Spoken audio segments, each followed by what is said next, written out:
In my time at barbering, I have met the most incredible people and have had the privilege to have the most intimate conversations with them. We would like to share with you their stories and life experiences through a real-life conversation as they sit in the chair. Today we have an 87-year-old gentleman named Buggins sitting in the chair discussing a bit about his life. We dive into when he first came to Australia from England 50 years ago, and also his massive achievements of building a part of Sydney Airport and also the M1 freeway. Yeah, so feel free to, you can just talk about whatever you like to talk about. Or maybe we can start with letting the audience know who you are and I guess what you're about and where you come from. Well, I'm a pommy. Straight pommy. I was a pommy 87 years ago. So they are. And you're living in Australia now, hey? Yeah, yeah. Well, I come to Australia in 1957. Yeah, wow. One of the best moves I ever made, but I had a good way of life in England. My mum and dad had a little pub and a car. We had a car, and I had a good job over there. I had good wages. And when I come to Australia, I fell in the number of pommy bastards. That's what it was all called nowadays. Yeah. Because most of us was very dissatisfied with Australia. And people couldn't understand it, but I could understand it because my standard of living went down about 60% to what I'd got in England. When you moved to Australia? Yeah. Well, I got a good standard of living in England, a car and good parents and everything. But when I come over here, with a wife and a little boy, I found myself living in like a concentration camp. I got no car, I had to find myself a job, and it was very difficult. So how old were you when you moved over here? Yeah, about 30. 30. And you had a boy. A little boy there, yeah. We wanted to go back home straight away, but I went to the immigration department.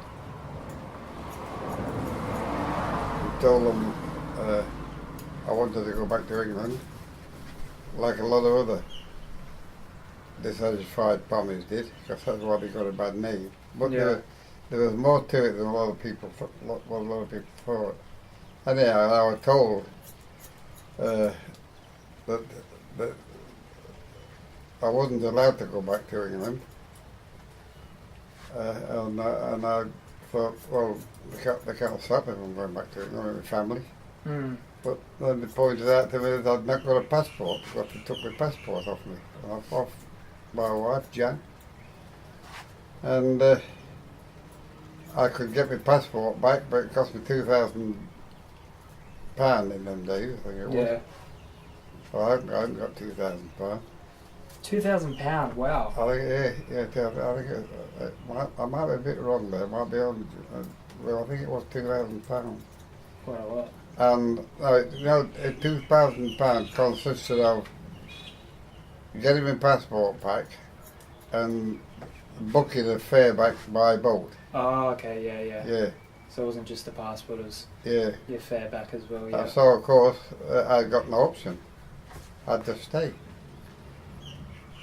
So what did you do for work? Well, I was, because I'd been brought up on heavy machinery from being a kid. I went to work when I was 14, working on heavy machinery. In them days it was all open cast mining, and things like that. Yeah. So I wasn't exactly trained on it, but I just worked on it all the time. I knew nothing else. Yeah. Heavy machinery. So I was pretty well qualified. I applied for a job with a firm called Carter Construction at Sydney, in Sydney. Yeah. Well, Sydney wasn't a very big place then, really. There was Australia only had about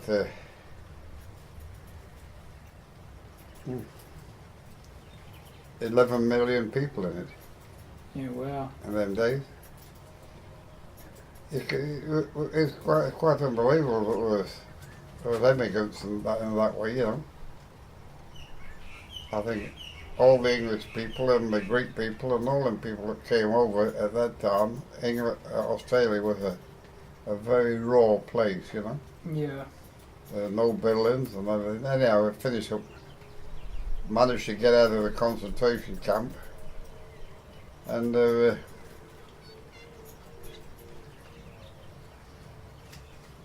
rented a half a garage. A half a garage. Half a garage, yeah. It was a garage with a tarpaulin hung across the middle of it. One half was your living room and the other was your bedroom. Anyhow, the garage, big garage door didn't fit very well, so it didn't last in there very long at all.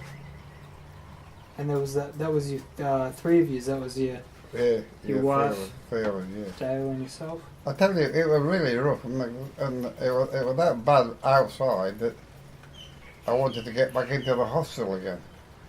Yeah. So I tried to get back into the hostel again, and they said it was no good because I'd left the hostel and I couldn't get back in. So eventually I got a place in Canley Vale, and then I saw a job being advertised for a mechanic at a place called Rum Jungle. Rum Jungle. Yeah, Rum Jungle, yeah. Probably not many people in Australia have ever heard of it. No.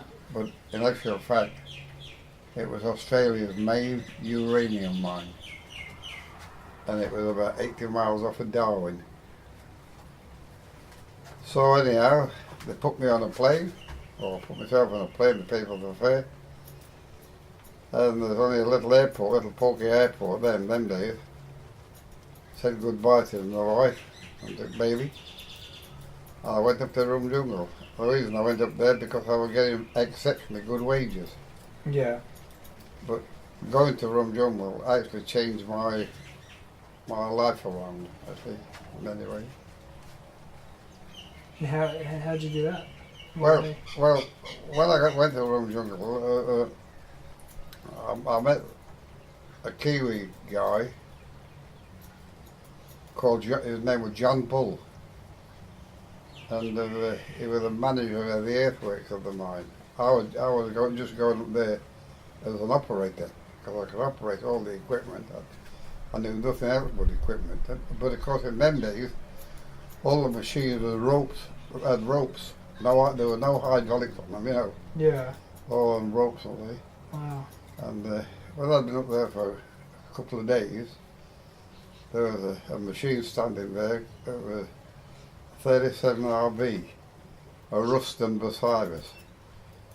And I said to John Bull, how come we don't use that machine there? And he said, it's got no walking gear. The walking gear won't work. So I said, what's the matter with it? He said, well, yeah, she said, I'm fucked if I know what the matter with it, but it's never worked, and it's nearly a brand new machine. Mm. So I said, can I have a look at it for you? So, he said, yeah, if you want. So I had a look at it, go and I had a look at it, and I noticed that the main bearings, silver lead bearings, and the main travelling shaft on the underneath of the machine was not in place. And because they weren't in place, the teeth of the pinion coming down from the inside the cab to turn the travelling shaft, the gear and travelling shaft, just weren't integrated. Yeah. So I got these teeth and got them re-leaded and put back in, and within about a week I got this machine working. And they thought I was like a god, you know. Yeah. This was a brand new Ruston Bucyrus machine. And in them days, the Ruston Bucyrus was the machine. I Machine to have. Nowadays, Japanese are in it and Americans are in it, and all machines are hydraulic, you know. Yeah. But anyhow, I earned real good money up there in the uranium mine. So once you did fix that machine, though, did you find that you got a little bit more opportunities? Well, what happened was I was still operating the machine. I was still operating. Then I became an operator of that particular machine. And So did you have to go and study for this kind of stuff? no. Well, the point is that from being a kid at 14. Well, actually, my dad had a pub, and one of his customers, his name was Jack Powell, and he was the plant manager over an open cut site digging for coal. And my dad had said to Jack Powell, "Can you give the lad a job?" I was only 14. Yeah, he can come out there, he can be a nipper on the job, you know, getting tea and sandwiches and cleaning machines down that's being repaired and things like that. So I just knew nothing else but machinery, like, you know, and what I was taught to drive when I was a kid and all that sort of thing. Yeah. It just come naturally. But anyhow, the top and bottom of this story is that I stopped up there for about 8 months, and Jan stopped in the hostel, and I was trying to get all this money together to go back to England. Anyhow, I just about got the money back together to go back to England, and when I got back, we got a really nice house. Yeah. At Canada Hill, and decided we'd stop, and instead of going back to the new 20, we'd stop on a little bit longer. That was a turning point in the life, that was. Like making the decision to stay here. Yeah, turning point life, yeah. Quite unbelievable, yeah. So anyhow, then I'd find myself another job down at in around Sydney, because that's where I was living. So I got a job. I was a foreman mechanic. I was a foreman mechanic for I can't think of the firm now. It sold backhoes and that in Parramatta. yeah. I used to walk into these jobs. I got such a great knowledge about equipment and machinery, you know. Yeah. And then one day, a bloke come to me and said, "We want to offer you a job." I said, "No, next year I'm going to England next year, you know." No, he said, we want to offer you a job. So I said, "Well, how do you know who I am?" Oh, he said, "We found you." And the manager of the uranium mine recommended you. It's a good job. We definitely need you. You've got to be you. So I went home and spoke to Jan, and the deal was to take the job of mechanical superintendent on this new expressway that was being started. Yeah. And they found me a house at a place called Woy Woy, which were like, well, to get into Woy Woy, it was like a sand road, you know. It was unbelievable. Anyhow, I took this job. And once I'd taken that job, I think on them days, I was getting £47 a week, I think. Don't sound very much now, but in them days, it was a lot of money, you know. I've never been short of money, actually. I've always had good wages. Unfortunately, I've always had good wages, but I've never had enough sense to buy blocks of land and things like that, you know. Yeah. Because that was my dad's fault. Because my dad used to say, if you can't afford it, you don't buy it. bit stubborn that way, my dad were, and that's how he kind of brought me up, you know. And I've basically been like that all my life. Yeah. But it's worked for me pretty well because here I am now, I'm enjoying my life now, and I'm not in debt. But as I said, that changed my life because I got this job as mechanical superintendent on an expressway with over $7 million. A $7 million contract in them days was a big job. Massive, yeah. Well, you can imagine, there was no roads really.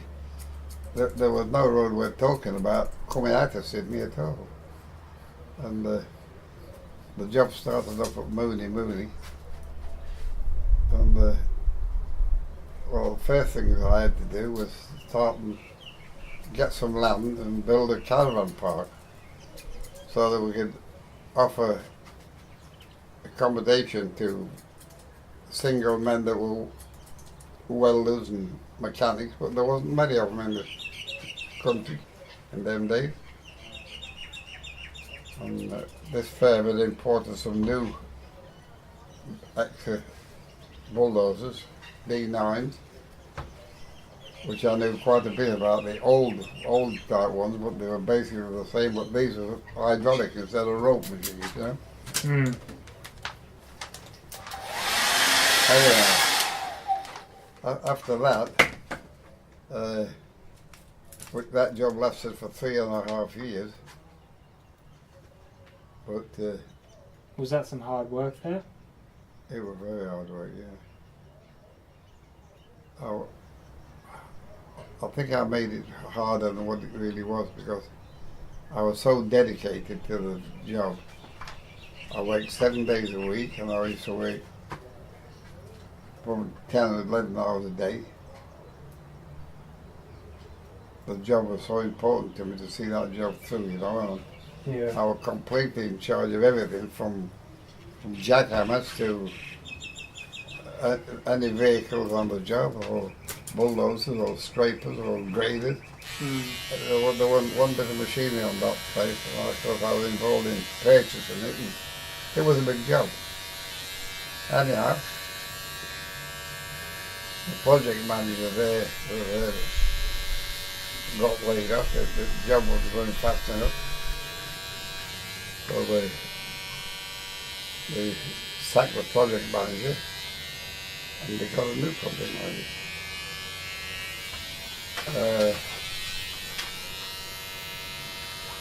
And then one day I was in the workshop. I was going through the order sheet of new spare parts and things as I was ordering for the equipment.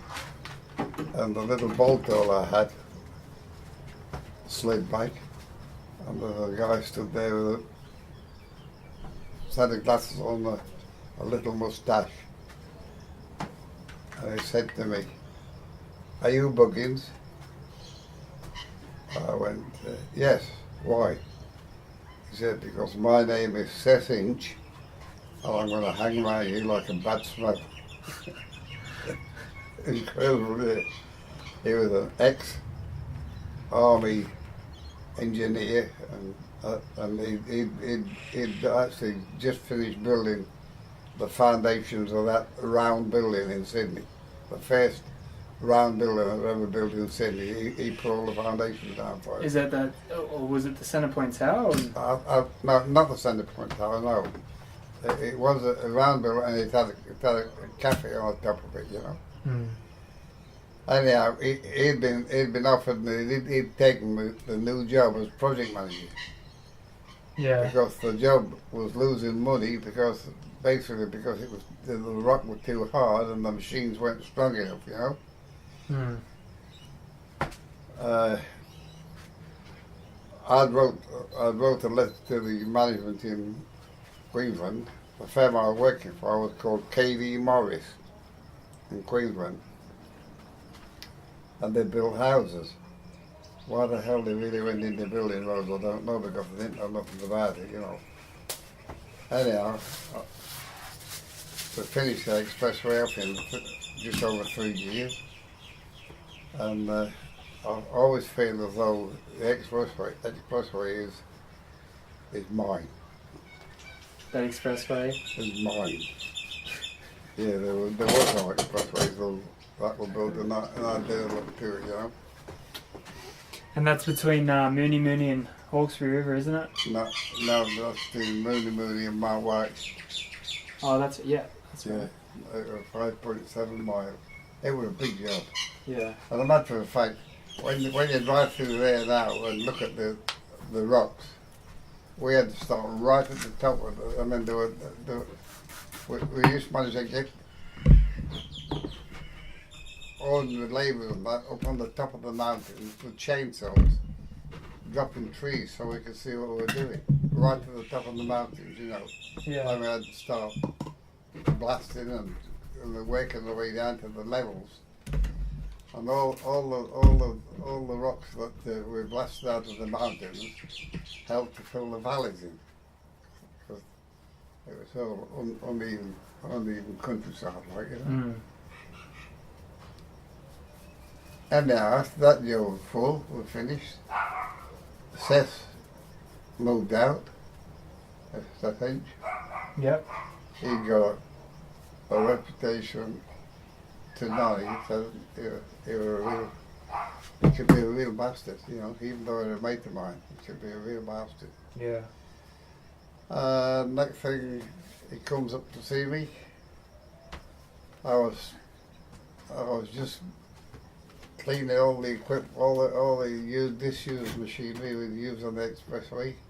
It's all had to be cleaned up and repainted and that, and then there's a big sale suddenly. I was just getting all this ready and done, and there's this massive sale, and then Seth came up before me. He said, "Pack your bags up." He says, "I got a job for you." And we'll hold it right there. We'll put the hot towel in first. Okay.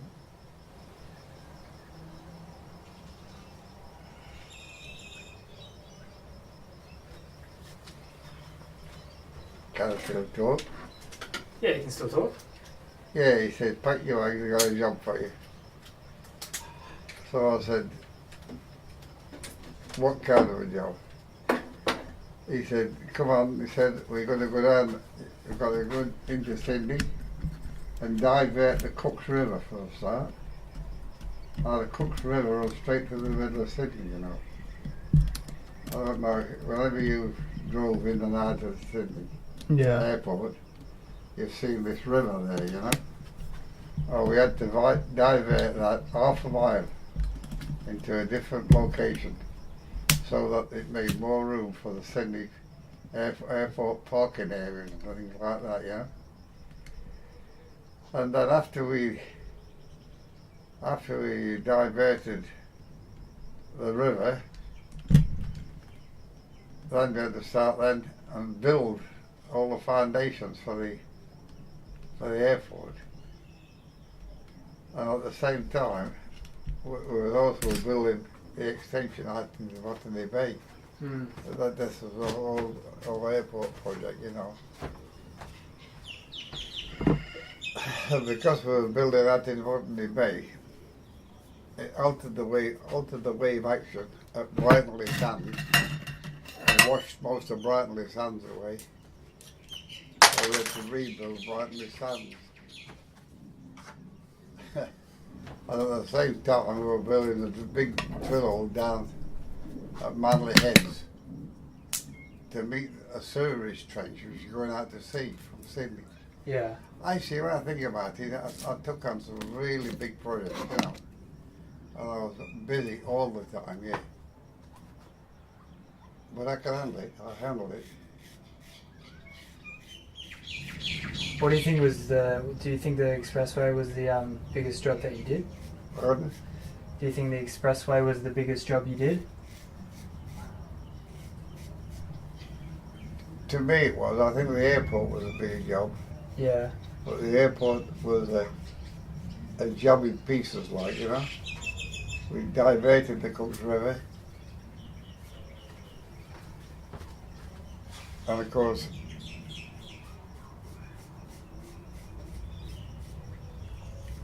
the main thing about it down there was Tempe tip. You've probably never heard of Tempe tip. I think I've heard of it. Well, Tempe tip, there were thousands and thousands of tons that have been dumped by Sydney residents and Sydney builders over the last 20, 30 maybe years, you know. Yeah. It was full of rats. There was a few old people living there.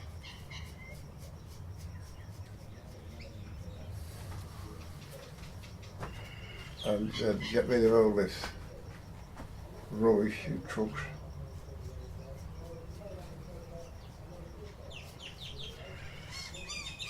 Yeah. And by this time I'd got myself quite a reputation, you know. Mm-hmm.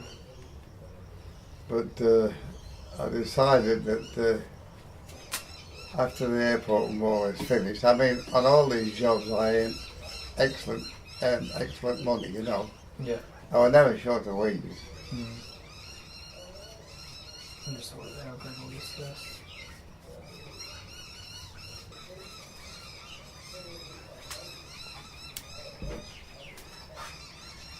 I would doubt if there's many people still in Australia with any more experience in earth-moving equipment and construction than me.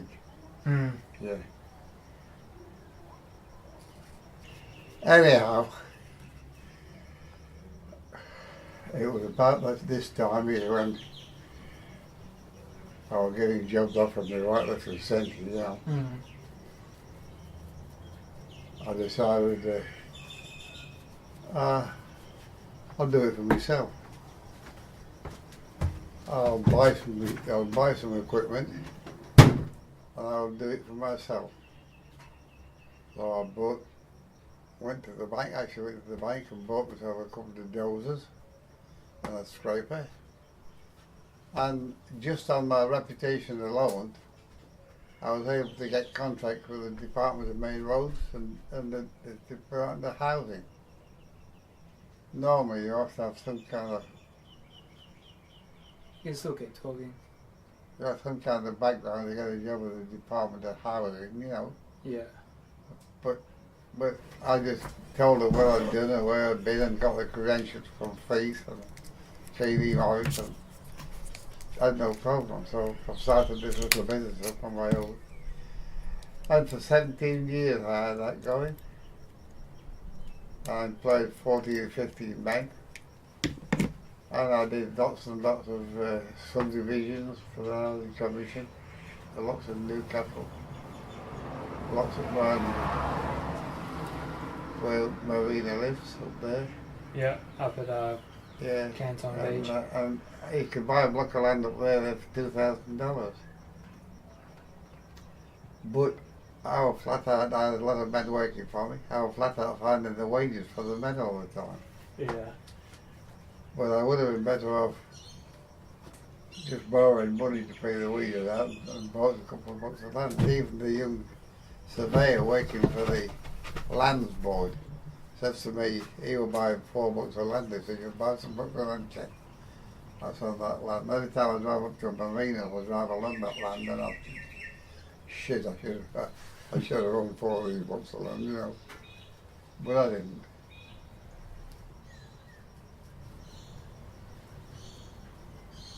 And by this time,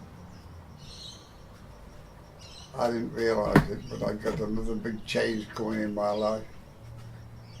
A massive change coming in my life.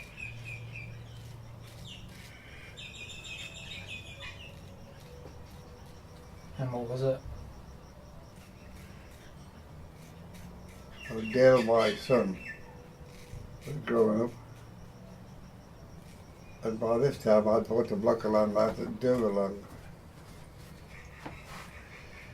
So I brought a machine in one day, a grader in, and I graded a track, a good riding track, and he had a motorbike and he learned how to ride the motorbike pretty well, and then we had some equipment, some concreting equipment, and he made a ramp out of that and set it up. And jumped over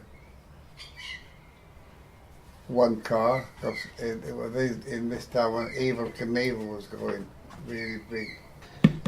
Do you want me to continue? You can continue, yeah. Yeah, it was when Evil Knievel was really big time, you know, all around the world. And Evil Knievel was jumping over 24 cars and things like that. And I'd got some stakes up with cotton between them, and 3.5 hours Dale could jump on his motorbike, and we soon realised that Dale could jump further on this little ramp made out of concrete. Shutterboard could jump past these world records with quite a lot of ease. Mm-hmm. And next thing we knew that he got a person challenging Dale from his name was Gary Stokes in America. So we took up that message with Gary Stokes, went over to America, and beat Gary Stokes quite easily, and also beat Evil Knievel's record. Well, next thing then, that Dale was so famous, he was on television all the time, and that, you know, these I was on it as well. And Evil Knievel brought all his entree over here, and Evil Knievel's son as well, Robin. And Dale was in that show. Well, that show didn't go on very well because of the crowd was booing Evil Knievel and cheering Dale all the time. And it didn't do the show any good at all. And why was that? What was the... Well, it was just Australia, just probably. Australia, They're Australian, so they every time Dale come out on the track to do his wheelies or a jump, he'd slap and clear him. And when Robbie's son, Neil Knievel's son, come out, he was about to say they'd boo him and things like that, you know, which was totally unfair. Yeah, absolutely totally, but very Australian, I'm afraid, you know. Yeah. I mean, our Australian Dale, and actually, in fact, it wasn't our Australian Dale. Dale was actually born in Wales. He was a Welsh baby. Yeah. Anyhow, things were going really good, really good. So we went back to America to do a lot of shows in America.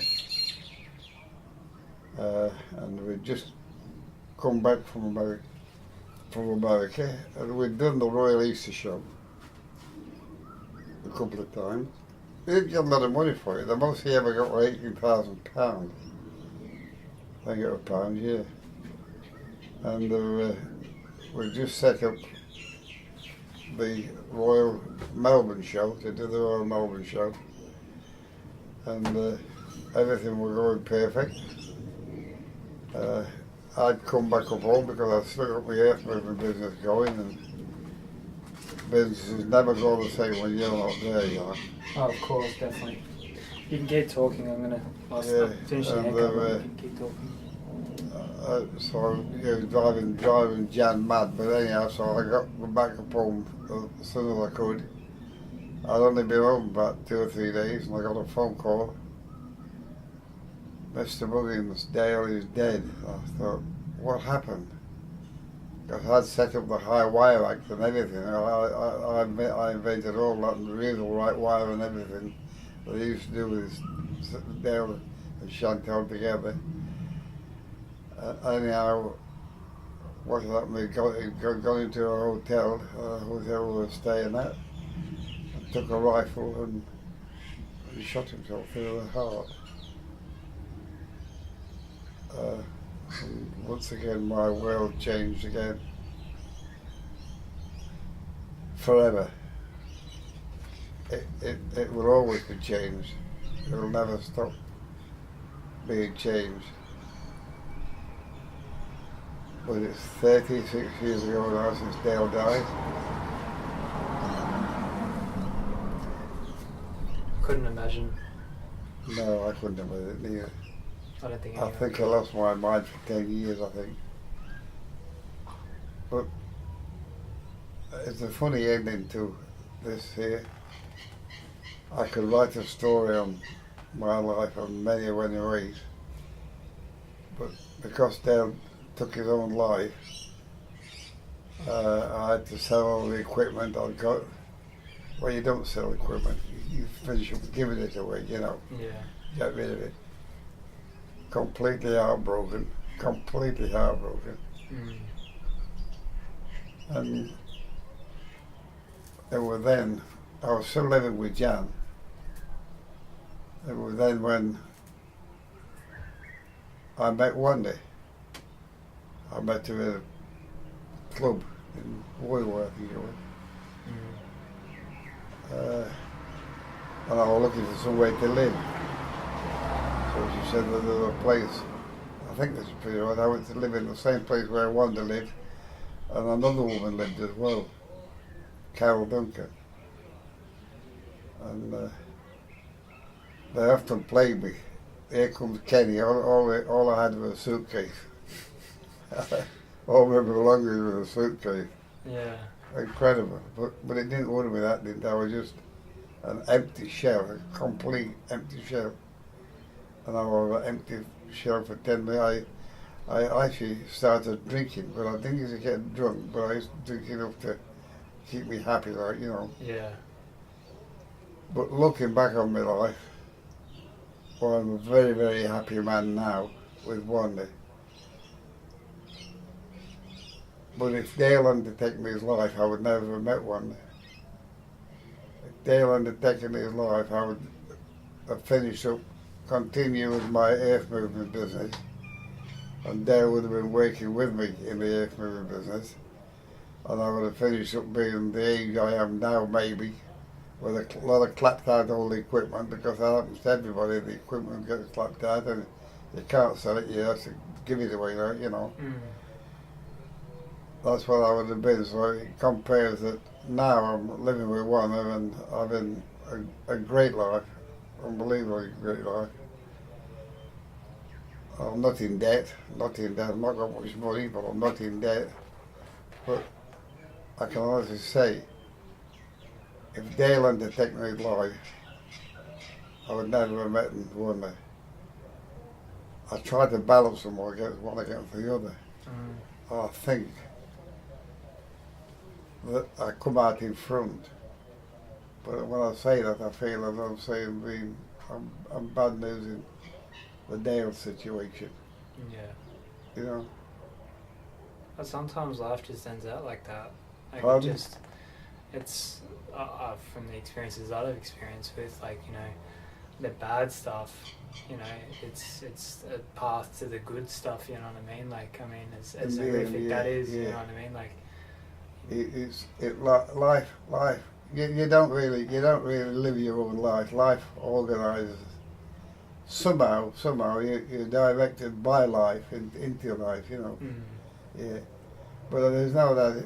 If Dale had not took his life, I would still have been, because I had a good earth movement, you know. I would have been doing earth movement for another 20 or 30 years further, you know. But because he took his life, I got rid of earth movement, so I had a few drinks and back wonder, and of course that meant I had to divorce Jan. We went to England, and I was a pretty depressed person in them days, because I was very depressed. And Jan was very depressed too, really depressed. And my sister had got a pub called the Lord Nelson, and her boyfriend in the pub, his name was Lawrence, he fell in love with Jan, my wife. She fell in love with him.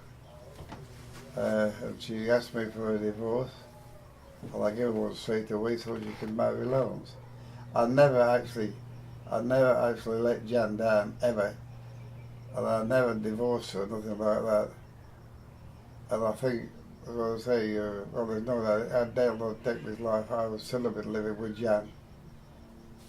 Well, he knows you, you've met Jack. Yeah. I couldn't be any happier, so I tried to balance it. It was a hard thing to say. Dale taking his own life changed my life for the better. It's very hard to say that really, but it did, yeah. Changed my life for the better. Anyhow, yeah, I've just about capped it all off now. Now here I am with you and Nicholas. Nicholas was I knew a little boy named Nicholas. He's a barber now, you know. Yeah, barber now. I'll tell you what, we could seriously sit here all day and talk. Oh yeah. We could talk about going so much in depth Oh, with your life. I could tell you all about Judith White. Judith White was a little girl that drowned when she was only 3.5 years old in England. Went on some ice looking for snowdrops and went through the ice. And I went down and tried to rescue her, couldn't. But I did rescue her father, and for that I got a special medal for rescuing her father from the police department, you know. Yeah. That was, look, there's so much in my life. So much. Yeah. Maybe next time you get a haircut. Yeah, thank you Next very time. much. We'll do a part two. Thank you, mate.